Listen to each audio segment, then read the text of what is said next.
তেসরা জুলাই 1975 সাল। ফারুক তার পকেট ডায়েরির ওই দিনের পাতায় লাল কালির বড় বড় হরফে লিখে রেখেছিল কাজ শুরু। সে আমাকে বলেছিল, এরই মধ্যে আমি স্থির সিদ্ধান্তে পৌঁছে গিয়েছিলাম মুজিবের মৃত্যু অনিবার্য। আজ হোক, কাল হোক কিংবা পরশু, এটা কোনো ব্যাপারই না। আমার রণকৌশলের পরিকল্পনা তৈরি সম্পন্ন, আমার সৈন্য সামন্ত প্রস্তুত।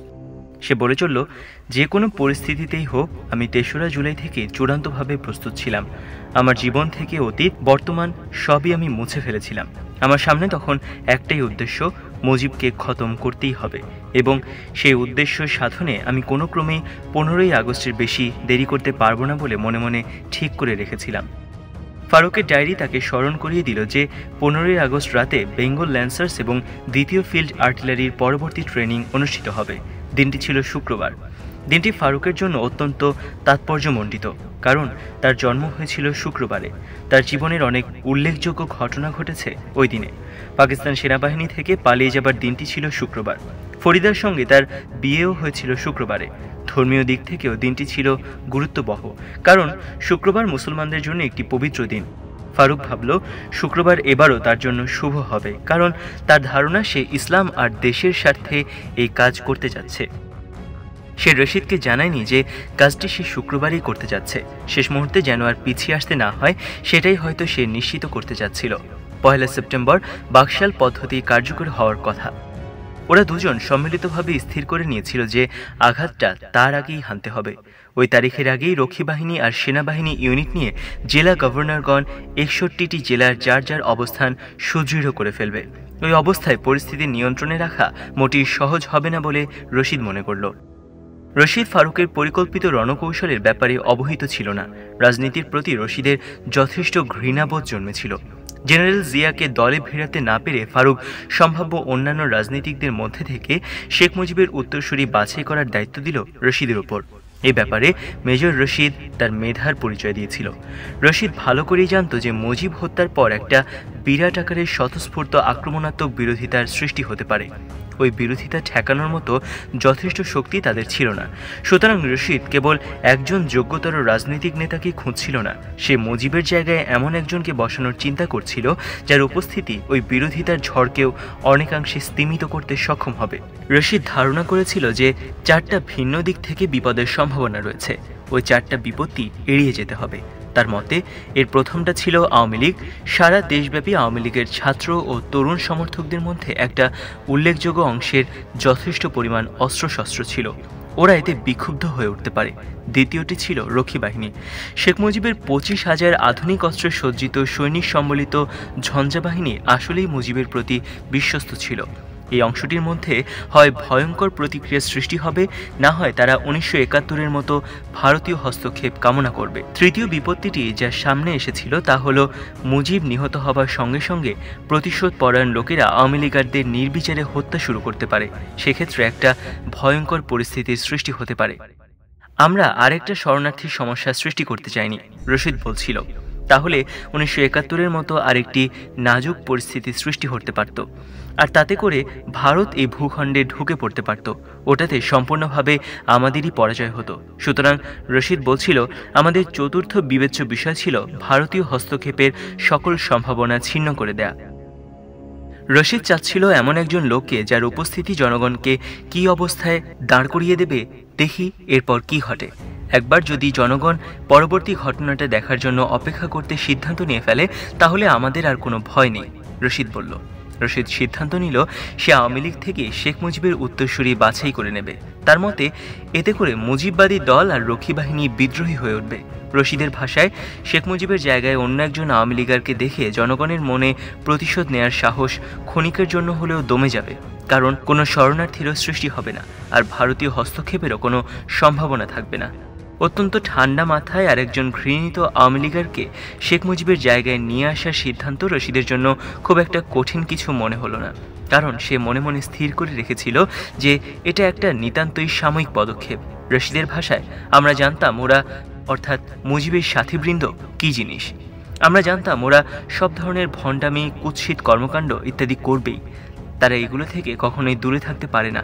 কিন্তু এরই মধ্যে যদি আমরা আমাদের অবস্থা দৃঢ়তর করতে পারি, তাহলে যে কোনো মুহূর্তে আমরা তাদেরকে ছাঁটাই করে দিতে পারবো। ফারুক রশিদকে পূর্ব থেকেই পরিষ্কার ভাষায় বলছিল, মুজিব হত্যার পর যদি কোনো আশাব্যঞ্জক ফল না পাওয়া যায় তাহলে আমি কাউকেই সহ্য করব না। বড় বড় বলি আওড়ালেও দুই মেজরের পক্ষে শেখ মুজিবের বিকল্প খুঁজে বের করা সহজ ছিল না। রাষ্ট্রনায়কত্ব আর সততার কথা তো রইলই, তাছাড়া শেখ মুজিব যা দিতে পারেননি তা দিতে পারবে এমন লোক রশিদের নজরে পড়ছিল না। তবু এরই মধ্যে থেকে শেখ মুজিবের উত্তরসূরি হিসেবে শেষ পর্যন্ত খন্দকার মোশতাক আহমেদকে সে বাছাই করেছিল। রশিদের এই পছন্দের পেছনে কারণটি ছিল এই যে তাকে নিতান্ত একটা পুতুলের মতো যথেচ্ছা ব্যবহার করা যাবে এবং তাদের সুবিধা মতো যে কোনো মুহূর্তে সরিয়ে দেওয়া সহজ হবে। দেখতে দেখতে চলে এলো 1975-এর বসন্তকাল। বাংলাদেশের সবুজের সমারোহ আর বিচিত্র ফুলের বাহার নিয়ে আসে বসন্তকাল।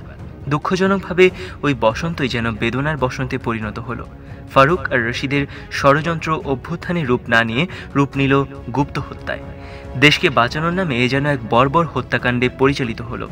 ওরা কি করছিল তা অনুধাবন করার জ্ঞান কিংবা পরিপক্কতা কোনোটাই তাদের ছিল না। দুই মেজর মিলে সেনাবাহিনীর গর্বিত নামকে মলিন কর্দমাক্ত করে দিল এবং দেশের শিরা উপশিরায় এমন এক কালো বাহিনী প্রবিষ্ট করিয়ে দিল যা সোনার বাংলা গড়ার লক্ষ্যে শেখ মুজিবের চাইতে অনেক বেশি ধ্বংসাত্মক প্রমাণিত হলো। কিন্তু তারা তাদের জঘন্য উদ্দেশ্য নিয়ে এত বেশি নিবিষ্ট চিত্তে কাজ করেছিল যে তার ভয়ানক পরিণতির প্রতি তাদের দৃষ্টি নিপাতিত হবার কোনো অবকাশ ছিল না। সবকিছুই ঠিক পরিকল্পনা মতো চলছিল। এমনি সময় রশিদ অপ্রত্যাশিতভাবে একটা আঘাত পেল। ফারুকের বোন ঢাকা বিশ্ববিদ্যালয় থেকে যাবার পথে রশিদের বাসায় ঢুকল।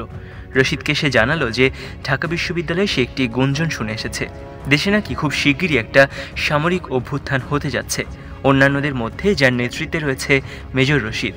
তার বুঝতে বাকি রইল না যে তরুণ অফিসারদের সঙ্গে অলক্ষ্যে আলাপের ফাঁকে এরকম তথ্য ফাঁস হয়ে পড়েছে।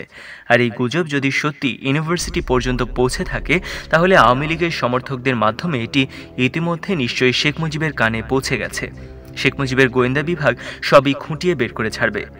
রশিদকে ঢাকা ব্রিগেড কমান্ডারের অফিসে ডেকে পাঠানো হলে সে আরও বেশি ভয় পেয়ে যায়। ডেকে পাঠিয়েছিল কর্নেল শাফাত জামিল।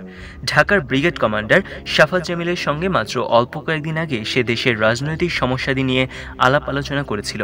কর্নেল জামিল তাকে জানালো যে তার নাম জড়িয়ে ঢাকা একটি সম্ভাব্য অভ্যুত্থানের কথা শোনা যাচ্ছে। এই ব্যাপারে তার উপর একটা ব্যবস্থা গ্রহণের কথা কর্নেল তাকে জানায়। অবস্থা দৃষ্টে রশিদ দারুণভাবে বেপরোয়া হয়ে ওঠে। স্মৃতিচারণ করে রশিদ বলল, আমি শাফাত জামিলকে বললাম, যদি আমার উপরে কোনো কিছু চাপানো হয় তাহলে আপনাকেও আমি ছাড়ছি না। আমি আপনাকে আমাদের দলনেতা বলে জড়িয়ে দেব। আমি বলবো যে আমি যা কিছুই করেছি সবই আপনার নির্দেশনা অনুযায়ী করেছি। আমার কাছে প্রমাণও রয়েছে। আমি বলবো কিভাবে আপনি আমাকে ঢাকায় ২য় ফিল্ড আর্টিলারিতে বদলি করে পুনঃস্থাপনের ব্যবস্থা করেছেন, কারণ আমার তো যশোরে গানারি স্কুলে বদলি নিশ্চিত হয়ে গিয়েছিল।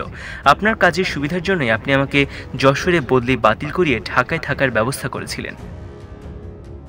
রশিদ কি বোঝাতে চাচ্ছিল কর্নেল শাফাত জামিল তা বুঝতে মুহূর্ত দেরি করল না। সুতরাং কর্নেল জামিল রশিদের সঙ্গে এই নিয়ে আর বাড়াবাড়িতে গেল না, কিন্তু রশিদ যেন বিপদ সংকেত খুব কাছাকাছি দেখতে পাচ্ছিল। এতে করে রশিদও ফারুকের মতো মুজিব হত্যার ব্যাপারে চূড়ান্ত সিদ্ধান্ত নিয়ে নিল। সে আমাকে বলেছিল, আমাদের পিছিয়ে আসার আর কোনো পথ খোলা ছিল না, হয় তার সমাধি রচিত হবে, না হয় আমাদের। তার কিছুদিন পর জুলাই মাস শেষ না হতে রশিদ খন্দকার মোশতাক আহমেদের সাক্ষাৎ প্রার্থী হল। মোশতাক তখন মুজিব ক্যাবিনেটের বাণিজ্য মন্ত্রী এবং চেয়ারম্যান শেখ মুজিবের পর বাকশালের ৩ নম্বর সদস্য। এছাড়া খন্দকার মোশতাক আহমেদের আরেকটি পরিচয় ছিল, তিনি হচ্ছেন দাউদকান্দির নামজাদা পীর সাহেব আলহাজ হজরত খন্দকার কবিরউদ্দিন আহমেদের পুত্র এবং আওয়ামী লীগের ভেতরে সবচেয়ে কম বিতর্কিত ব্যক্তিত্ব। ঢাকার হাইকোর্ট ও পাকিস্তান সুপ্রিম কোর্টের অ্যাডভোকেট হিসেবে তার যথেষ্ট সুখ্যাতিও ছিল। 1971 সালের স্বাধীনতা সংগ্রামের সময় মোশতাক আওয়ামী লীগের ভাইস প্রেসিডেন্ট ছিলেন। তাজউদ্দিন আহমেদের নেতৃত্বে গঠিত মুজিবনগরের প্রবাস সরকারের তিনিই ছিলেন পররাষ্ট্রমন্ত্রী। 1971 সালের শরৎকালে ডক্টর হেনরি কিসিঞ্জার আওয়ামী লীগে ভাঙন ধরানোর চাল খেলে পাকিস্তানের ভাঙন রোধ করতে চেষ্টা চালিয়েছিল। সেই ষড়যন্ত্রের সঙ্গে মোশতাক জড়িত ছিলেন বলে কলকাতা থেকে ঢাকায় ফিরে এসে পররাষ্ট্র দফতরের গদি আর তিনি পেলেন না। খন্দকার মোশতাককে দেয়া হলো বন্যা নিয়ন্ত্রণ, পানি সম্পদ ও বিদ্যুৎ উন্নয়ন মন্ত্রণালয়ের ভার। 1975 সালে শেখ মুজিব প্রেসিডেন্ট শাসিত সরকারের প্রবর্তন করলে মোশতাক পেলেন বাণিজ্য মন্ত্রণালয়ের দায়িত্ব। বাণিজ্য মন্ত্রীর সঙ্গে রশিদের সাক্ষাৎকারের সময় নির্ধারিত হল 2 আগস্ট সন্ধ্যা 7টায়। সবার দৃষ্টি এড়ানোর জন্য বেসামরিক পোশাকে রশিদ খন্দকার মোশতাক আহমেদের পুরনো ঢাকাস্থ আগা মসিহ লেনের বাড়িটিতে গিয়ে হাজির হয়। পরে যাতে কেউ জিজ্ঞেস করলে কিংবা জানতে চাইলে বিপদে পড়তে না হয় সেজন্য রশিদ স্কুটার কেনার জন্য পারমিটের একটি দরখাস্তও সঙ্গে নিয়ে যায়। একজন রাজনীতিকের বাড়িতে একজন সৈনিকের উপস্থিতি নিয়ে কথা উঠলে ওই দরখাস্তটা দেখিয়ে সন্দেহ দূর করার জন্যই সে তা করেছিল। মোশতাক তাকে দোতলার একটি ঘরে স্বাগত জানালেন। কিছুক্ষণ ধরে টুকিটাকি বিষয়ে আলাপ আলোচনার পর রশিদ বর্তমান রাজনৈতিক অবস্থা নিয়ে আলাপ শুরু করে। তারা সেদিন প্রায় 2 ঘন্টা ধরে আলাপ করেছিলেন। রশিদের ভাষায় আমরা কিছুক্ষণ রাজনৈতিক সমস্যা নিয়ে কথাবার্তা বলি। পরোক্ষভাবে দেখছিলাম এতে তিনি কিরকম বোধ করেন। পরে আমি তাকে জিজ্ঞেস করলাম আওয়ামী লীগের প্রবীণতম সদস্য এবং শেখ মুজিবের একজন অত্যন্ত ঘনিষ্ঠ লোক হিসেবে শেখ মুজিবের নেতৃত্বে দেশ কোনো উন্নতি প্রত্যাশা করতে পারে বলে তিনি মনে করেন কিনা। তিনি পরিষ্কার ভাষায় জবাব দিয়েছিলেন, না, জাতি তার নেতৃত্বে কোনো উন্নতি প্রত্যাশা করতে পারে না। তারপর আমি বলেছিলাম, এটাই যদি সত্যি হবে তাহলে আপনারা তাকে ছেড়ে যাচ্ছেন না কেন? উত্তরে তিনি বলেছিলেন, এটাও আসলে অতটা সহজ নয়। তারা এতই কাপুরুষ ছিল যে তার সব অপকর্মই তারা মেনে নিয়েছিল। রশিদ আরও বলল, আমি জিজ্ঞেস করেছিলাম, দেশের এই পরিস্থিতিতে যদি কেউ শেখ মুজিবকে জোরপূর্বক সরিয়ে দেওয়ার সিদ্ধান্ত নিয়ে ফেলে তাহলে কি তা ঠিক হবে? তিনি বলেছিলেন, দেশের স্বার্থে সম্ভবত এটি একটি ভালো কাজ হবে, কিন্তু কাজটা খুবই কঠিন। এটাই আসলে মোশতাকের মুখের হুবহু কথা ছিল কিনা সঠিক করে বলতে বললাম। সে উত্তর দিল, হ্যাঁ। তিনি বলেছিলেন, এটি অত্যন্ত কঠিন একটি কাজ, তবে কেউ যদি তা করতে পারে তাহলে সম্ভবত সেটি হবে একটি মহৎ কর্ম। রশিদকে আমি তখন প্রশ্ন করলাম, তাহলে তিনি রাজি হয়েছিলেন?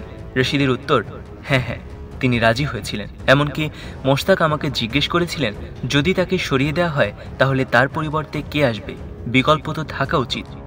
রশিদ মোশতাকের নিকট ব্যাখ্যা করেছিল, যদি কেউ শেখ মুজিবকে সরিয়ে দেওয়ার কথা চিন্তা করে থাকে তাহলে তারা নিশ্চয়ই মুজিবের বিকল্প ঠিক করে রেখেছে, বিশেষ করে এমন একজনকে যে রাজনৈতিক দিক থেকে অন্তত তার সমকক্ষ হবে। খন্দকার মোশতাক আহমেদ রশিদের আভাসী ইঙ্গিতে কথা বুঝতে পেরেছিল কিনা জিজ্ঞেস করলে সে বলল, আমি যখন তার সঙ্গে এই নিয়ে আলাপ করতে গেছি তখন অবশ্যই তিনি আমার সব ইঙ্গিতের কথায় আমি কি বোঝাতে চাচ্ছিলাম তা হৃদয়ঙ্গম করেছিলেন। না বোঝার কোনো কারণই ছিল না।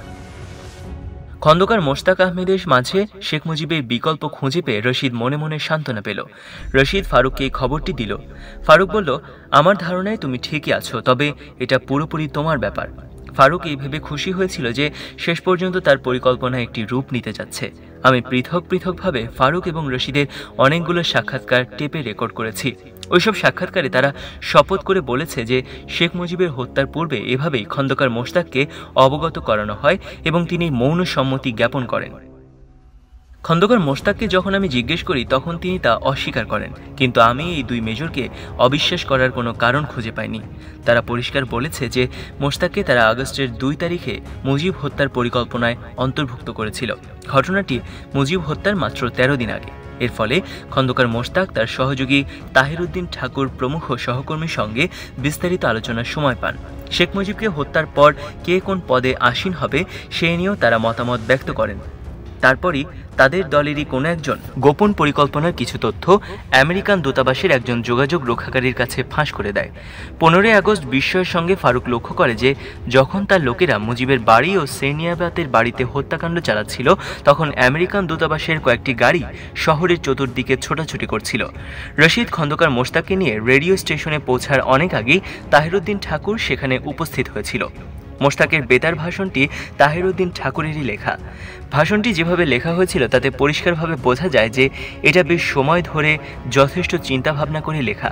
শেখ মুজিবের হত্যার পর তাহিরউদ্দিন ঠাকুর পশ্চিমা এক সাংবাদিকদের সঙ্গে সাক্ষাৎকারে বলেছিল যে মুজিব হত্যার পরিকল্পনাটি তার বাড়িতেই মাত্র 2 রাত আগে চূড়ান্ত করা হয়েছিল।